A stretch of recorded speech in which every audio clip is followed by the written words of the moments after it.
This is a very special bonus episode of Advanced Community Studies, a little reward for all of you listeners that have made the show so fun and so successful, and we love you, and because it's a very exciting time to be a community fan. It's the first exciting time in like 15 years, or 5 years. What the fuck am I talking 15? Holy, I need I was like, to go. The show didn't even exist 15 years ago. I need to go to some might bed. say, though, Kevin, it might be the most exciting time to be a community fan ever, because more people are watching the show than have ever watched it before. Yeah, there's it's kind a of huge catapulted influx of new Netflix watchers, I'm sure. And for the first time since season 6 went dormant, there are rumblings and murmurs, for real, audible murmurs about the future of Community. Yeah, real rumbles. Do you want to know something crazy? Yeah. A couple years ago at Comic-Con 2018, rest in peace to Comic-Con 2020. I'm so sad. Anyway, there was the was it 2018 or was it last year in 2019?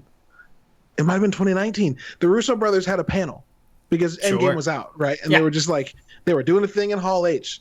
When they tweeted that they were doing a thing in Hall H, what they tweeted was a black screen with audio from Community, and they did it 3 times in the lead up. And I was like, they're doing it. They're announcing the Community movie.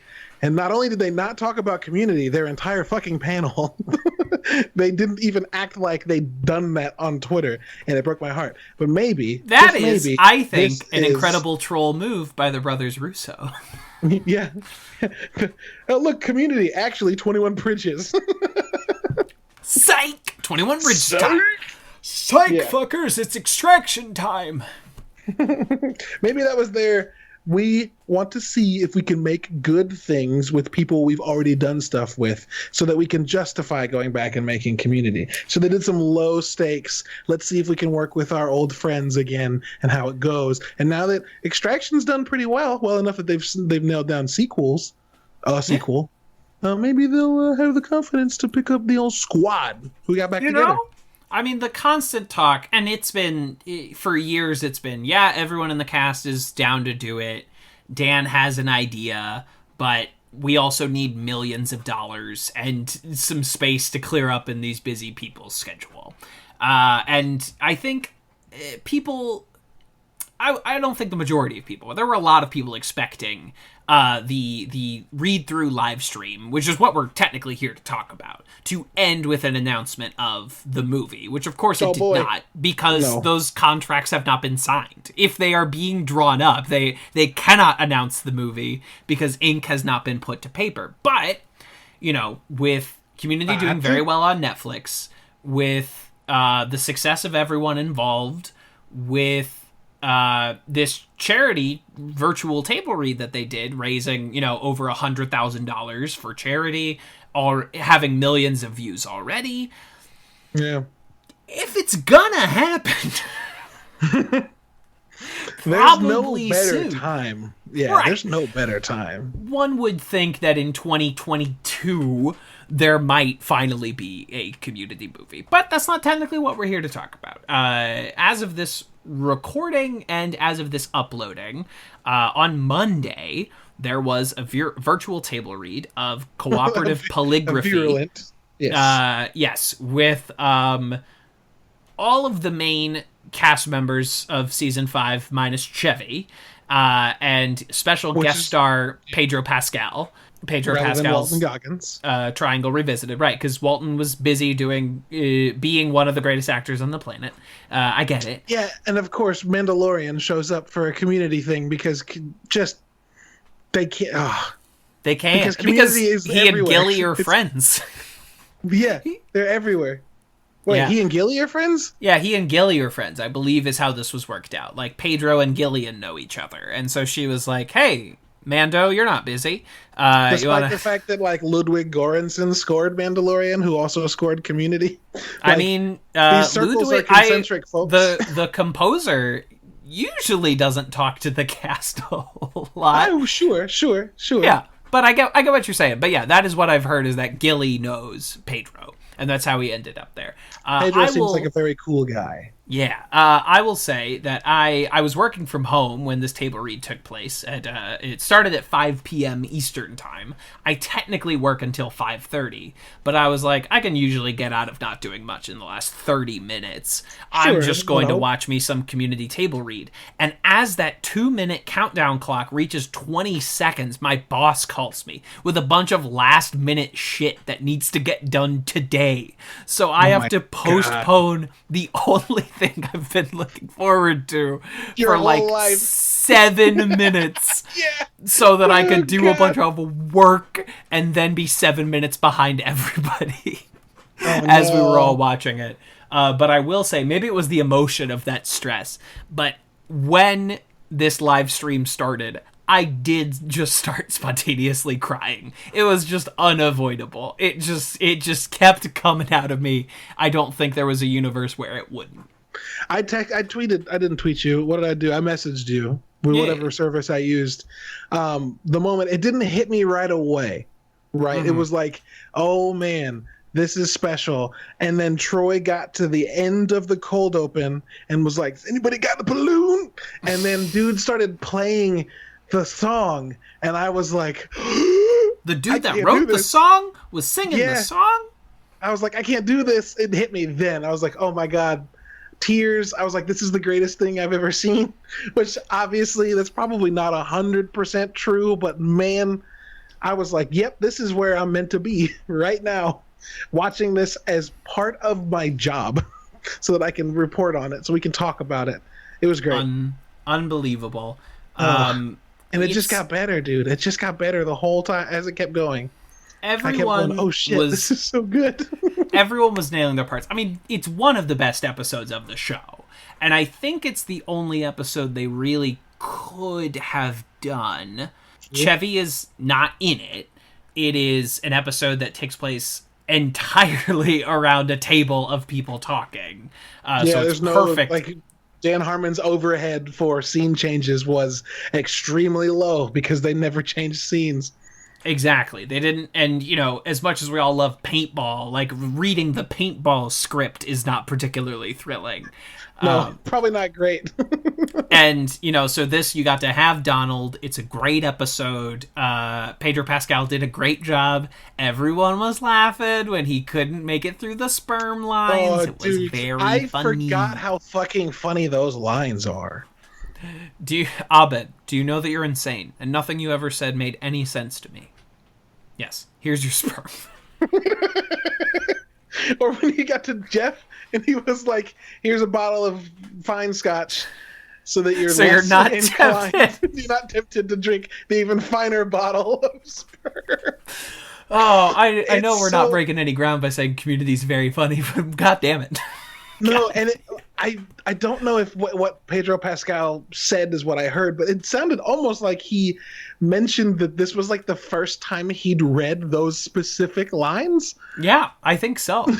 Which, that's cruel to not like tell him to, hey, read this ahead of time because there's some fucking doozies at the end. He could have. He was just spot reading and was like, the fuck, I have to say knew this? He was gonna be in it. Surely Pedro has Netflix. Like, if he's curious, he can watch the episode if no one sent him a fucking PDF.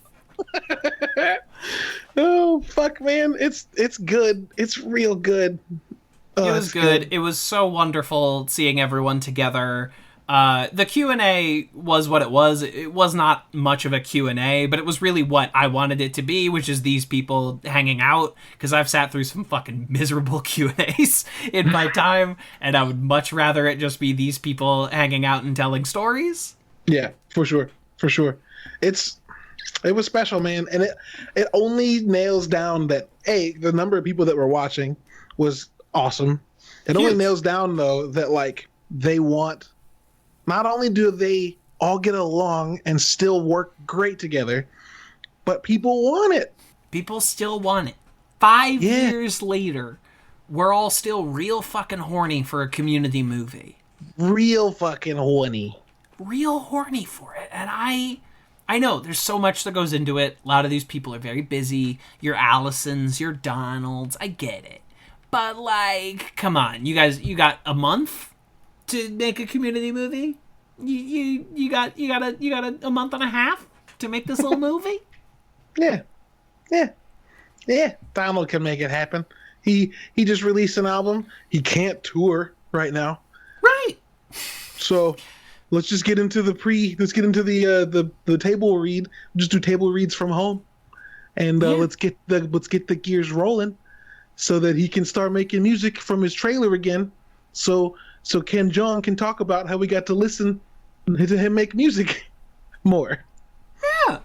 Yeah. Why not? Also, I'd love to.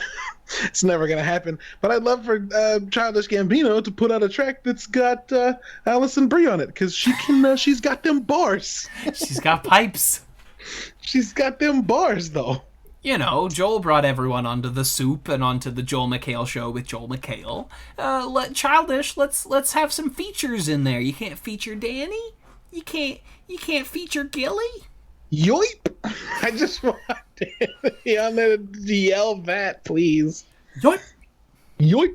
It's 2003. Or what does he say? It's 2000. 2009. It's 2009. What? Yeah, do a really orchestrated, mixed professional version of the Spanish 101 rap. Dude. Just like, give me a trap version of the Spanish 101 rap. Yes, give please. Me a fully remixed version of it. You know, verse 2 can be the Betty White edition. You can just keep it rolling, man. Just keep it going, man. Keep it rolling. I love it. I mean, there's not a lot to pull apart. There's not a lot to break down. It is an episode that we've already seen read essentially verbatim. Though I did see... and this is our friends over at the Community Rewatch podcast. I did see that there was a line that was different because they were reading from the original script and not from like a transcript of what aired. So there was some kind of line about Annie having a key to Jeff's apartment. I didn't catch this, but other people seem to. That is not in the original air version, which is a wrinkle that is interesting. Yeah, well, when they, I think this is before. What's the episode where they kidnap the professor for Christmas, for Thanksgiving? That's season 4. That's before this. Okay, so before this, Annie's already in Jeff's apartment starting an episode, and she knows where things are to decorate. So she's been there. She's been around a few times. So it makes me wonder if Jeff and Annie's relationship did continue, just not on camera, because they knew that the rest of the gang wouldn't approve.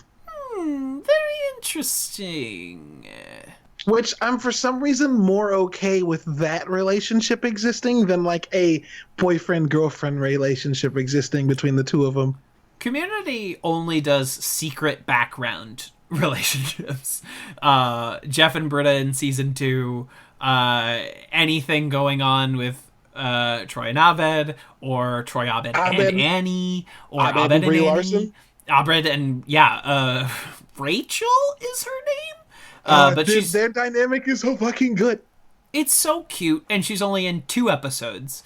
I think, you know, when you cast Brie Larson as Abed's girlfriend, the problem you run into is that she's Brie Larson, and she's very in demand. People like putting her in things to act.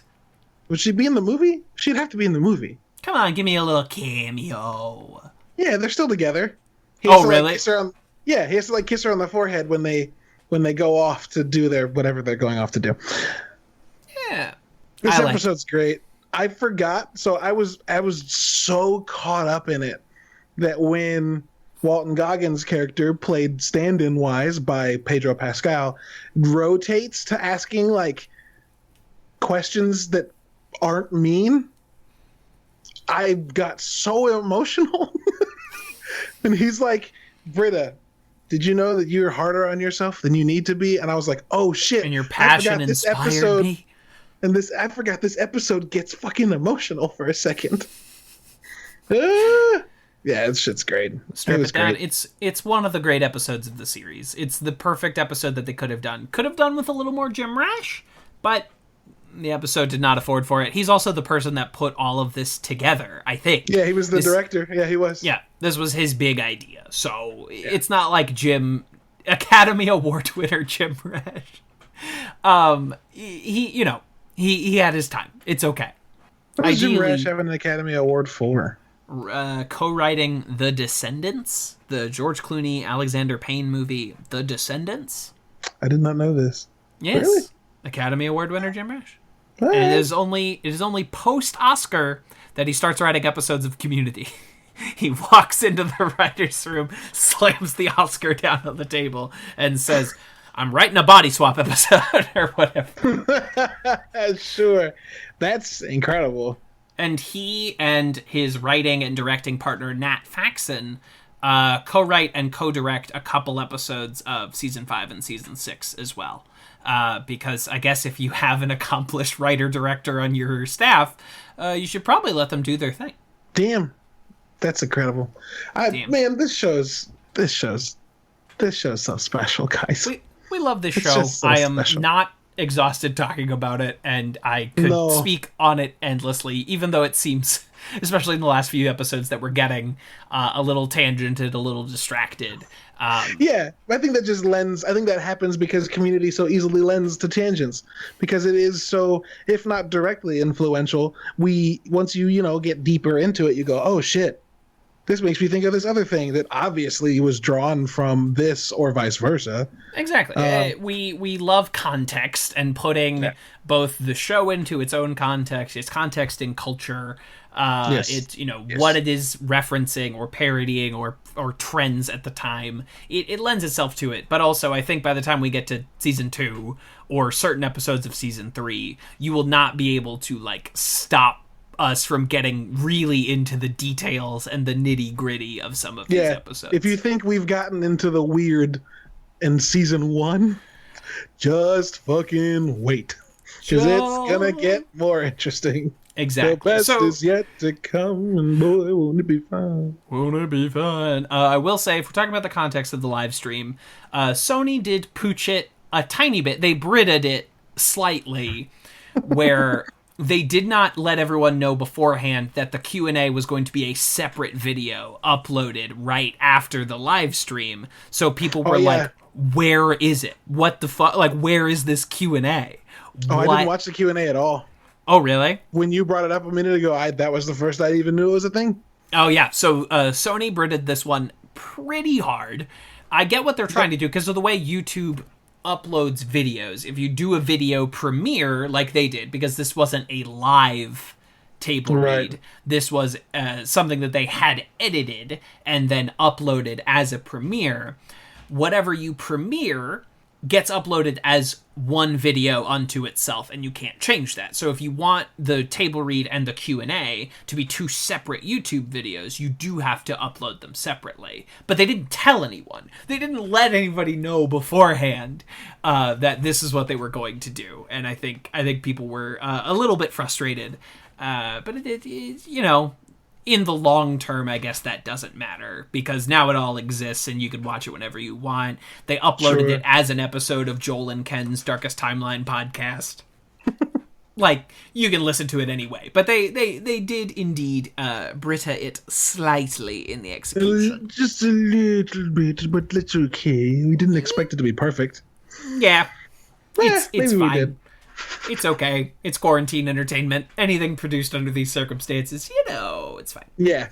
Any level of good under these circumstances is a step above. Yeah. So when you watch the Q&A, it's not very substantive. It's nothing that you haven't heard before. But these people are very funny and like each other very much. And it's an enjoyable, 40 minutes of time. Yeah, sold. Yeah. And I had already had a guest interview with Jen from Community Rewatch Podcast on the books, and then later that day, Sony announces we're doing a community table read at the exact time you scheduled this interview. So Jen and I are going to interview every single day, because eventually we will produce the Community movie. If we continue to book slots, we will eventually make it happen. Yeah, eventually through manifest destiny. Happen. It will happen. You will just you'll will it into existence. Exactly. I've got something to share with you after the podcast. Tangents, okay, man. Speaking of tangents, absolutely. Nuts. So everyone, enjoy the regular episode that's coming out tomorrow. We just wanted to give you a little bonus, as you know, to talk about the current community news. To thank you all for stopping by, and there is quite a number of you, so thanks for that. And we hope you enjoy listening to whatever the fuck this is, this inane nonsense. I appreciate you. I appreciate all of you. We appreciate your endurance through our tangentially riddled recounting of the community episodes. Maybe that should be our subtitle. Just wait until we get to fucking Paradigms of Human Memory, where I'm peeling apart the layers. Just you wait until we get to Advanced Dungeons and Dragons, and then you're gonna wish that we would tangent. You will try and drag me off of the study room table like fucking Jack Black. There are going to be episodes in which you find you have pulled off each and every one of your fingernails because we've gotten so in-depth. It's going to be a Thursday morning where a 4-hour episode of this show is uploaded. Jesus! Bring your drinks, folks. Bring your drinks. Oh, and stay tuned to this feed, everyone, because there's going to be another bonus coming up probably next week, where some pals from some former shows I used to do and I are going to be reviewing Scoob, the fucking Trash Fire movie Scoob. No. So I do hope you all enjoy that. I'm going to try and get it out on Sunday, but I hope you all enjoy. It's a bonus. It's not taking the place of the regular stuff. Question mark. Enjoy. Anyway, pop. Good night. Fucking pop. Good night.